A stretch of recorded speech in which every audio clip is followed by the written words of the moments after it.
বাংলাদেশ জামায়াতে ইসলামীর আমির ডক্টর শফিকুর রহমানের সঙ্গে সৌজন্য সাক্ষাৎ করেছেন ঢাকায় নিযুক্ত আর্জেন্টিনার রাষ্ট্রদূত মার্সেলো কার্লোস সেসা। বিস্তারিত ডেস্ক রিপোর্টে।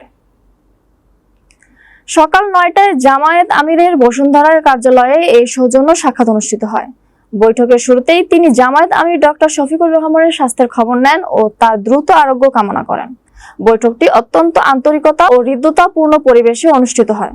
বৈঠকে তারা বাংলাদেশে বিরাজমান সার্বিক পরিস্থিতি এবং বাংলাদেশ ও আর্জেন্টিনার দ্বিপক্ষীয় সম্পর্ক, বিনিয়োগ, আন্তর্জাতিক সম্পর্ক সহ স্বার্থ সংশ্লিষ্ট বিষয়ে আলোচনা করেন।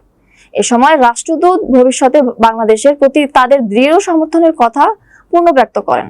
একই সঙ্গে বাংলাদেশ ও আর্জেন্টিনার দ্বিপক্ষীয় অর্থনৈতিক সম্পর্ক এবং উন্নয়ন ও অগ্রগতির ধারা ভবিষ্যতে অব্যাহত থাকবে বলে তারা আশা ব্যক্ত করেন।